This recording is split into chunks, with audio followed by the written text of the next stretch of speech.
ఈ భూమిలో మనం ఆరాధించిన దినాలు ఆత్మ శరీర ప్రాణముతో ఆరాధన చేస్తున్నాం. ఇది ఇక్కడే జరుగుతాయి. పరలోకం వెళ్ళిన తర్వాత ఈ శరీరం ఉండదు. కాబట్టి ఈ ఆరాధన చాలా ఇంపార్టెంట్ అన్నమాట. అంటే ప్రాణాత్మ శరీరంతో నువ్వు ఆరాధన చేయడానికి ఈ భూమిలోనే సమయం మనకి ఇవ్వబడి ఉంది. యేసుక్రీస్తు నామములో మీ అందరికీ శుభములు తెలియపరుస్తున్నాను. Praise the Lord. మీరందరూ బాగున్నారా?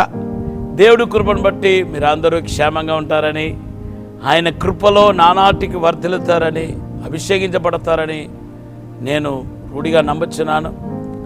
మిమ్మల్ని దేవుడు రాబోతున్న దినాల్లో గొప్పగా అభిషేకించబోతున్నాడు. మీ కుటుంబం అంతటినీ దేవుడు తన సాక్షిగా వాడుకోబోతున్నాడు. ఇప్పటికే సాతాను వేసిన పన్నగాలు, కుయుతి తంత్రాలు మీ కుటుంబం నాశనం అవటానికి వాడు చేసిన పన్నగాలన్నీ దేవుని యొక్క మహాకృపను బట్టి, ఆయన శక్తిని బట్టి అన్నీ నిర్మూలించబడింది. మీకు మార్గం సరళం చేయబడింది. మీరు ముందుకు సాగాలని దేవుడు కోరుకుంటున్నాడు.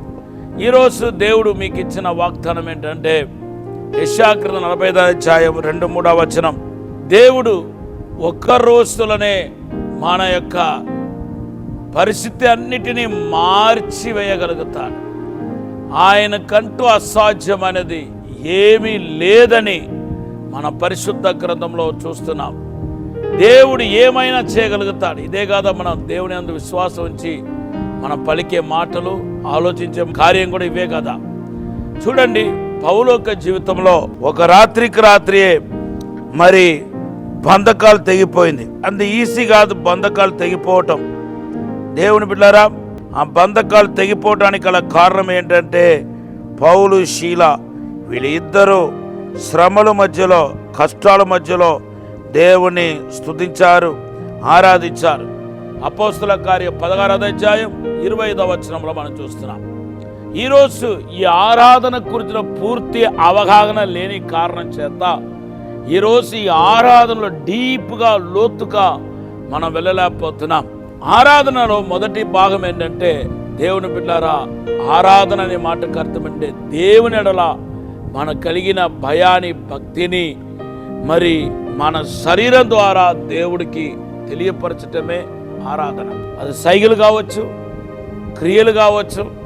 దేవునిలో మనకు కలిగిన భయాన్ని, భక్తిని క్రియారూపంలోనికి తీసుకొని రావటమే ఆరాధన. చూడండి, ఆరాధనలోనే మన చేతులు చాపుతాం. ఒక్కొక్క దానికి ఒక అర్థం ఉంది. ఇప్పుడు ఈ 5 minutesలో మొత్తం చెప్పామంటే అది కుదరదు. కానీ మన చేతులు ఎత్తడానికి ఒక అర్థం ఉంది, సాగిల పట్టడానికి ఒక అర్థం ఉంది, చప్పట్లు కొట్టడానికి ఒక అర్థం ఉంది, తర్వాత కళ్ళు మూసుకొని స్మరించడానికి అర్థం ఉంది, మౌనంగా నిలబడటానికి కూడా ఆరాధనే, అది కూడా ఆరాధనలో భాగమే, దానికి ఒక అర్థం ఉంది, సాష్టాంగ పడిపోవడానికి కూడా అర్థం ఉంది.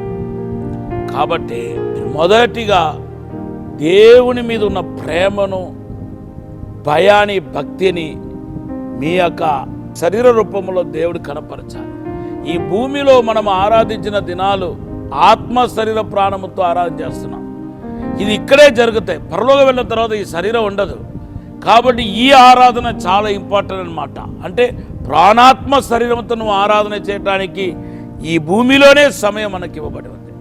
స్తుతి అంటే అర్థం ఏంటంటే దేవుని యొక్క మగత్యాన్ని, గొప్పతనాన్ని మాటల ద్వారా, పాటల ద్వారా ఎక్స్ప్రెస్ చేయటం స్తుతి అవుతుంది. దేవుడు నామానికి స్తోత్రం. మూడోది ఏంటంటే కృతజ్ఞత. దేవుడు మనకు చేసిన ఉపకారాన్ని, మేలును తలపోసుకొని మరి సాక్షిగానో, కానుకల రూపంలోనో, లేకపోతే 10 మందికి యేసు ప్రభు గురించి ప్రకటించడం ద్వారానో, ఆ సమయానుకూల కొలది దేవుడు ఎలాగ మనల్ని ప్రేరేపిస్తున్నాడో అలాగ మనం దేవుడికి కృతజ్ఞతాస్తుతులు చెల్లించటం. తర్వాత 4వది ఏంటంటే దేవుని మహిమపరచటం. ఈ దేవుని మహిమపరచటం అర్థం ఏంటంటే ఆయన మనం అనుభవిస్తున్నాం కాబట్టి మనం ఇతరులకు సాక్షిగా ఉండటం. ఆ ఇతరులకు సాక్షిగా ఉండటం ద్వారా ఎవరైతే నీ లైఫ్ను చూస్తున్నారో వాళ్ళు దేవుని మహిమపరుస్తారు. ఇదిగో పలానా అతను ఒక తాగుబోతుగా ఉండేవాడు, తిరుగుబోతుగా ఉండేవాడు, ఇప్పుడు ఆయన యేసు ఆయన దర్శించాడు, ఆయన ప్రవక్తనంతా మారిపోయింది, దేవుడు ఎంతో గొప్పవాడు అని కొంతమంది ఏం చేస్తారంటే మనల గురించి ఇతరులకు సాక్ష్యం ఇస్తారు. అదే దేవుని మహిమపరచటం. ఈ 4 ఆరాధన, స్తుతి, కృతజ్ఞత, మహిమపరచ అనుభవం. ఈ 4 అనుభవంలో మీరు పరిపూర్ణులై దేవుని కనపరచాలనేది దేవుని యొక్క ఉద్దేశం. ఈ 4 అనుభవంలో మీరు స్థిరపడితే ఒక్క రోజులోనే బంధకాలను తెగిపోతాయి, మీకు క్షేమం కలుగుతాయి, అద్భుతం జరుగుతాయి. దేవుడు ఈ మాటలు దీవించగాక. ఒక చిన్న ప్రార్థన చేస్తాను. పరిశుద్ధము నమ్మకమైన పరలోక తండ్రి, నీకు వందనాలు, స్తోత్రాలు ప్రభా. స్తుతి ఆరాధన ఆత్మతో నింపండి ప్రభా, అభిషేకముతో నింపండి ప్రభా, పరలోక మహిమతో నింపండి ప్రభా. దేవుని యొక్క ప్రసన్నం ఇప్పుడే నింపుడుగాక. ఇప్పుడే ఆశీర్వదించి దీవించి బలపరచమని యేసు నామములో అడిగి వేడుకుంటున్నాము తండ్రి, ఆమేన్.